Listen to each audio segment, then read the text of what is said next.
Break के बाद आप सभी दर्शकों का अन्नदाता में स्वागत है। चलिए अब रुक करते हैं अगली कड़ी की ओर।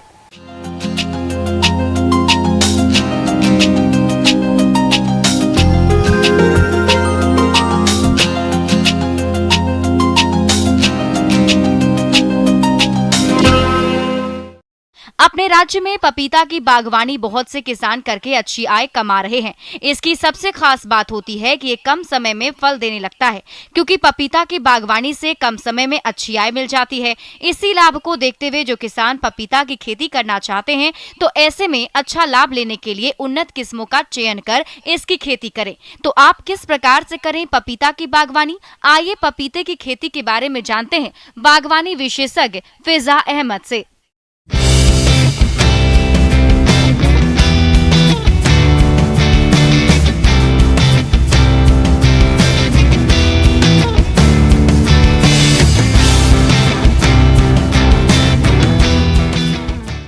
आप सभी लोगों को हम पपीते की वैज्ञानिक खेती करने के बारे में बताएंगे।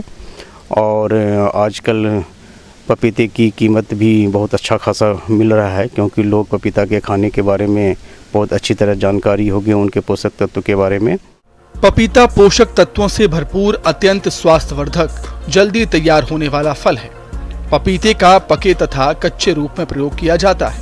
इसका आर्थिक महत्व ताजे फलों के अतिरिक्त पपेन के कारण भी है, जिसका प्रयोग बहुत से औद्योगिक कामों में होता है। इसलिए पपीते की खेती की लोकप्रियता दिनों दिन बढ़ती ही जा रही है और क्षेत्रफल की दृष्टि से ये हमारे देश का 5वां लोकप्रिय फल है।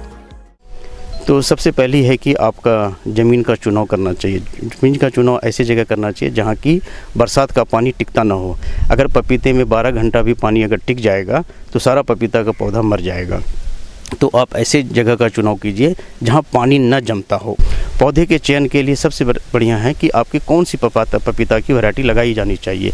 अभी जो चल रहा है वो चल रहा है रेड लेडी पपीता। उस पपीता की एक खासियत है कि उसका हर पौधा जो है वो उत्पादन देता है। ये ताइवान की वैरायटी है और ये मार्केट में उपलब्ध है। पूसा नन्हा का और पूसा डिलीशियस या पंत पपाया है, वो भी वैरायटी आप लगा सकते हैं पंतनगर से मंगवा करके। जब आप बीज का उत्पादन करें तो बीज का उत्पादन या तो आप कोकोपीट में कर सकते हैं, प्रो ट्रे में कर सकते हैं, या गमले में आधा भाग मट्टी आधा भाग सड़ा हुआ गोबर मिला करके उसमें बीज डाल देंगे।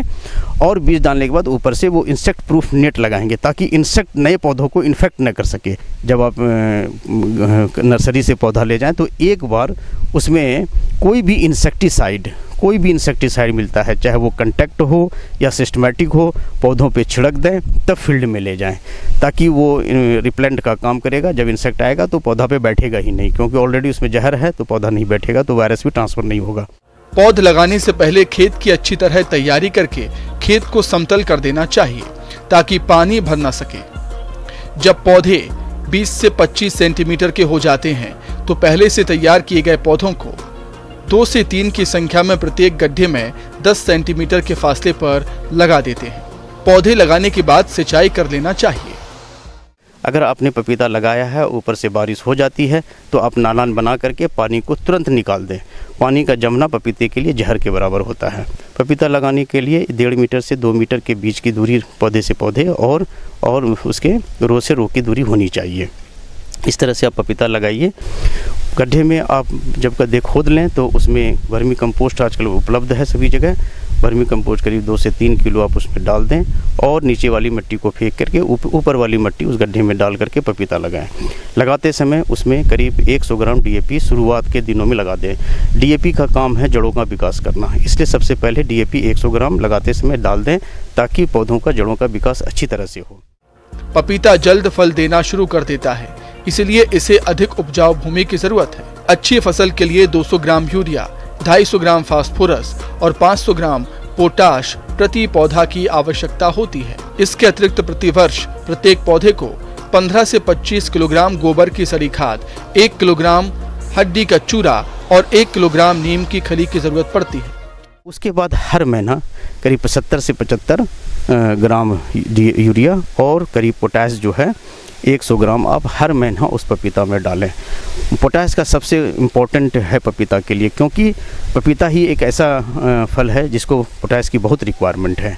खाद की मात्रा 3 बराबर मात्रा में मार्च से अप्रैल जुलाई से अगस्त और अक्टूबर महीने में देते हैं। दिसंबर से जनवरी माह में उर्वरक नहीं डालें, क्योंकि इस समय प्रदेश में तापमान काफी कम होता है और जाड़े में पौधों की वृद्धि रुक जाती है। पपीता में नियंत्रित परागण के अभाव होता है, एक ही किस्म में विभिन्नता पाई जाती है, इसलिए फूल आने से पहले नर और मादा पौधे का अनुमान लगाना कठिन होता है। ऐसे में फूल आने के बाद केवल 10% नर पौधों को छोड़कर सभी नर पौधों को निकाल दें और उनकी जगह नए पौधे लगा दें। अब इसमें सबसे इम्पोर्टेंट है वो बीमारी जो है इसमें वायरस से लगता है। वायरस जब लग जाता है तो वो बहुत तेज़ी से फैलता है और वायरस लगने के बाद एक पौधे से दूसरे पौधे में जब ट्रांसफ़र होता है वो कीड़े के द्वारा होता है, कीट के द्वारा होता है।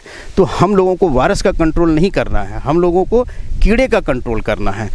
उसकी कीटनाशक दवाओं का प्रयोग या खाद का प्रयोग और पानी का प्रयोग कैसे करना है उसकी सलाह जरूर ले लें। पपीते के पौधे के पास पानी के जमाव होने पर पौधे में गलन की बीमारी लग जाती है और पौधा मर जाता है।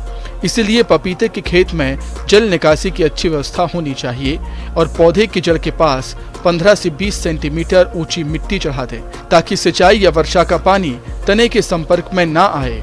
60 से 80% तक जमीन में उपलब्ध मृदा नमी सिंचाई के लिए उपयुक्त पाई गई है। यदि लंबे समय तक पपीते के पौधे को पानी ना मिले तो पौधे की वृद्धि और विकास रुक जाता है, इसलिए समय पर सिंचाई करना भी जरूरी है। उसके बाद हर 20 दिन, 25 दिन, 1 महीने के इंटरवल पे आप इंसेक्टिसाइड का पपीते के पौधे पे प्रयोग कीजिए, ताकि कीड़ा जो है वो मर जाए, वो आपके फील्ड को नुकसान न पहुंचा सके।